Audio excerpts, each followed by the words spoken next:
Hey guys, this is Lashitsky back here with another video. I'm going to be doing my review of the 2011 NFL Draft.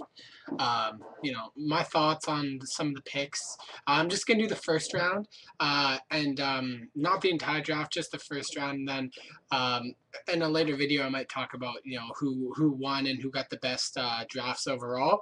But yeah, I'm just going to do my pick, analysis of first round. So the first pick of the draft, the Carolina Panthers took Cam Newton, quarterback on Auburn. I saw that one coming. Even at the start of the draft, like when the build-up, I kind of knew that Carolina was going to take Newton. A lot of people thought that they might go with a defensive tackle or a defensive end, someone like Nick Fairley from Auburn, or somebody like Robert Quinn from North Carolina, or Daquan Bowers, who was the early first pick and ended up slipping all the way into the first round from Clemson because of his injury issues. But yeah, Cam Newton on Auburn. The Panthers need a quarterback. Although this is kind of contradictory because they took Jimmy Clausen last year, and they saw him as, I don't think they saw him as a franchise quarterback, but someone that might be able to develop and kind of move into the role eventually over a few years. But he kind of fucked up in his rookie year. He had 3 touchdowns and 9 interceptions. He really never was able to get a good stance at that QB position. But I'd give him some slack because he had a pretty terrible receiving core in Carolina. Steve Smith was the best of the bunch, but Carolina had one of the worst receiving cores in the league. So it's not like he had a great stack of receivers behind him. But that's really no excuse because if you're a quarterback, you should be able to adapt. But still, he didn't have the best team of players around him. Anyway, they took Newton. This is an interesting pick. I see this could work out really well for the Panthers, or this could be another draft bust. Cam Newton played on an offense in Auburn that was very simple. There wasn't a whole lot that he had to know there in the playbook. It was a run heavy scheme. So really, if there wasn't anything there, pretty much he ran. It wasn't that complicated. If it was a passing situation, there wasn't a whole lot of different kind of routes. And if he didn't see anything there, he'd run. So he was a mobile quarterback, which is going to make it a steep learning curve in the NFL. But we'll see what happens. He could turn out to be the next, maybe not Mike Vick, but he could turn out to be the next, deadly quarterback on both his he's got a strong arm too, and he can get down with his legs as well. So he could be the next franchise quarterback for Carolina if he takes over instead of Jimmy Clausen, or he could be another bust like Jamarcus Russell. But we'll have to see what happens. I'm not really settled on Newton one way or the other. I still don't know what to think of him. Then Denver took Von Miller out of Texas A&M. Linebacker, by far the best edge rusher in this entire NFL draft. The great pick there by Denver. A lot of people thought that they might take someone like Nick Fairley too. There's a whole lot of talk about the defensive tackles, the great defensive tackle class this year. But they took Von Miller. He's probably one of the best pure players in this draft. He's a big guy, big frame, really strong upper body. So he's going to be able to rush the passer really well, but he's also pretty good just getting up in the QB's face so that the passes can't get off. So he's going to go alongside Elvis Dumervil, who's one of the best rising linebackers in the NFL. So those two on either side are going to create quite an issue for any quarterback trying to get the ball away or facing the rush. So I'm excited to see how that works out in Denver. So I'm really high on Von Miller. He could turn out to be a phenomenal player in the NFL.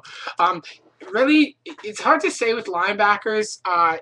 Sometimes they're just bam, they're amazing off the hop. And sometimes it's a learning curve. Guys like Aaron Curry, for example, in Seattle, had he had acquired a rookie year, whereas guys like Brian Orakpo, Clay Matthews, guys like that, they were fairly quick to the ball. A.J. Hawk was a guy that took a little longer. It really depends on the scheme and where you're playing sometimes. But I think Miller will probably adapt. Buffalo took Marcel Darius out from Alabama with the 3rd pick. Defensive tackle. Again, I reiterated this strong defensive tackle class, and defensive line class overall. He's a big guy, 319 pounds. He can play pretty much anywhere along the defensive line, but he's really good against the run. Had a great coaching staff in Alabama. He knows, he's going to be able to adapt fairly well. He's not a great pass rusher. He's a lot better on the run than he is against the pass.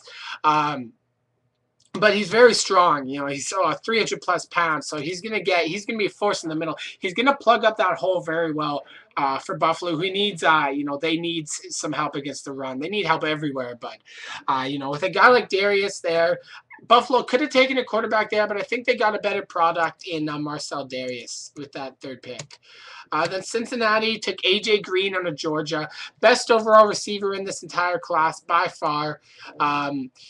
Cincinnati, their receiving issues are questionable. Chad Ochocinco and Terrell Owens. Owens probably won't come back. Ochocinco's not too happy either. You've got the whole issue with Carson Palmer as well. Not 100%. They could have taken a quarterback there. They could have taken someone like dang it, what's sorry, I'm having a mind blank here. They could have taken someone like Blaine Gabbert there, or even Jake Locker, but they decided to go with the receiver AJ Green. Great pick there, because they need help at the receiver position. They need to get younger.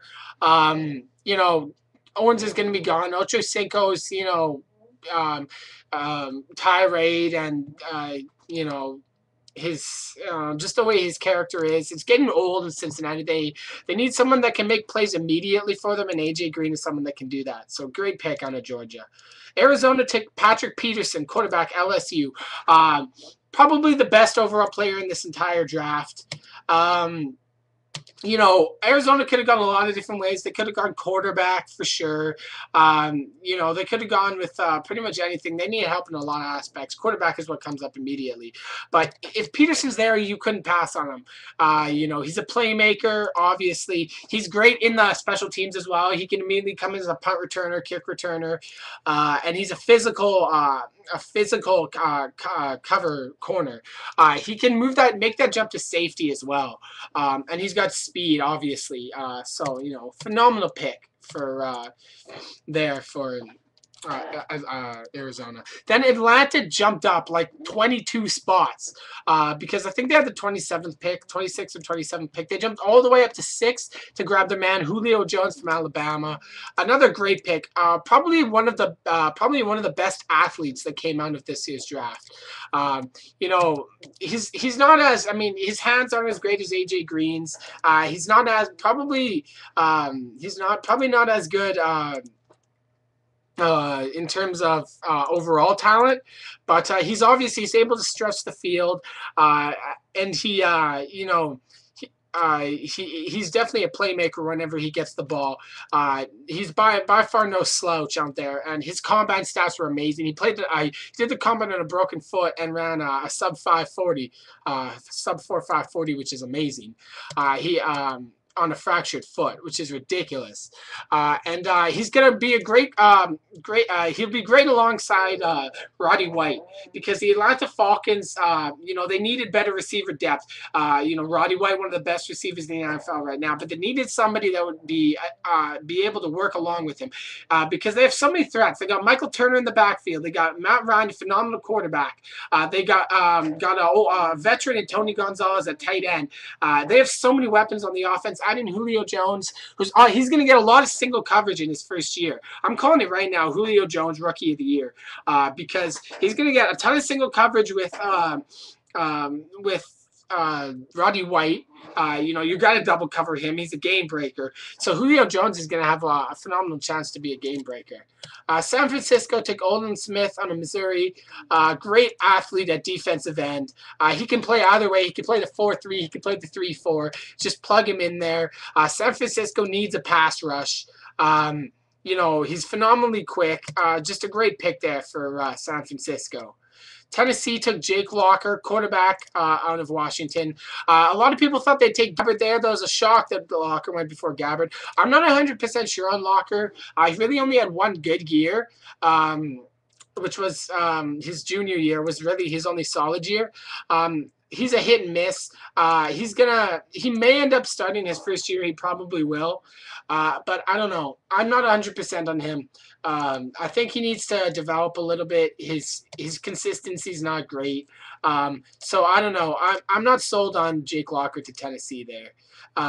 Dallas took Tyron Smith, offensive tackle, USC. Just great lineman there. Good flexibility. One of the better tackle prospects in the draft. He had a bit of a knee injury, but that shouldn't be too bad. Dallas doesn't typically go with someone like a lineman. They usually go with a wide receiver or like a running back there. But, that's a good, solid, safe pick there. Jacksonville took Blaine Gabbert from Missouri.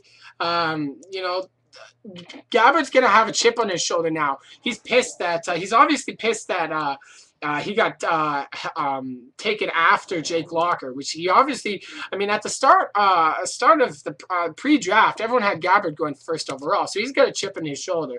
Probably the best overall quarterback in this draft. So we're going to see have to see what's going to happen.